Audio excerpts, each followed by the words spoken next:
Welcome to Binging on Britain. I'm Katie and I'll be your host as we gorge on bits of British history.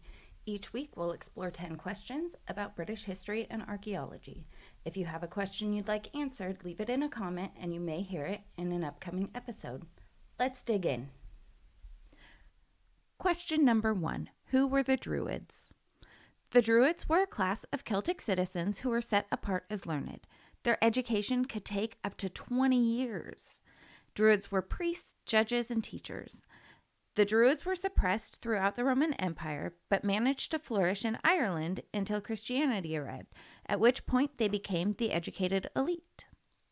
Question number 2. How was Richard III identified after being found under a car park? DNA and genetic genealogy. While you may have heard about how police are using the DNA of family members to identify suspects in cold cases, this case was very cold, 530 years cold. A family tree was made documenting the descendants of Cecily Neville, Richard's mother, and a living descendant provided DNA which was matched with Richard's remains. The R on the parking spot he was found under may have helped too. Question number 3. Who was the most married Queen of England? Catherine Parr. That's right, England's most married king married England's most married queen. Parr was married 4 times. Henry was number 3. Question number 4. What Highclere resident funded the excavation of King Tut's tomb? George Herbert, the 5th Earl of Carnarvon, and his death sparked the urban legend of the mummy's curse. Question number 5. How can specialists tell if a burial is male or female? Human skeletal remains can be sexed using specific skeletal features that differ between men and women, such as the brow ridge and sciatic notch. Additionally, sometimes DNA can be taken, giving us a definitive sex. When DNA isn't available, other things may give us some insight, such as burial records or grave goods, which seem to be geared towards the person's gender. Question number 6. Is the Magna Carta still in effect? So clauses 1, 13, 39, and 40 are still in force. Clause 1 is the liberties of the English Church. Clause 13 is the privileges of the City of London. And 39 and 40 are the right to a trial by jury. Question number 7. Who was allowed to provide sacraments besides priests? Midwives. These amazing women were allowed to provide the sacrament of baptism if the baby was unlikely to survive. Additionally, some faiths in some areas allowed midwives to hear the confession and proclaim absolution of a mother in peril of death during labor.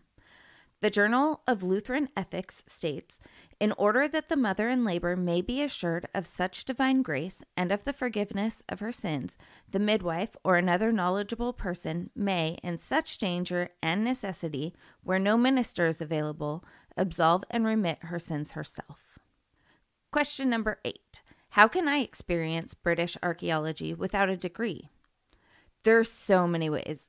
I live in the States where the requirements are much different, but I often watch Time Team and Digging for Britain, plus Digventures.com allows you to follow along on digs online, take classes, and support their digs. You can even join in yourself if you're able to be present. It's incredible. Question number 9. Who was Alice Glaston? Oh my gosh, this story is so sad. Alice Glaston was a young girl, probably about 11 years old, from Little Wenlock. On April 13th, 1546, Alice entered history as the youngest girl to be executed in England. Court records have not survived, so it's unknown what crime little Alice was convicted of, but we know she was hanged alongside 2 men and was buried in the parish churchyard in Much Wenlock. This really hits home for me as I have a daughter that age, so I can't imagine what those parents must have gone through. Question number 10. What was the official language of England in the High Medieval period? French. When the Normans invaded England and quickly were given English peerage, Old English went out the window and French was in fashion. Thanks for joining me as we binge on British history. I hope you've enjoyed this podcast. If you have, please take a moment to subscribe and leave a comment.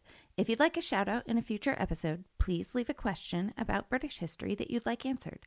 To help support Binging on Britain, as well as to learn more about today's questions, follow the links in the description.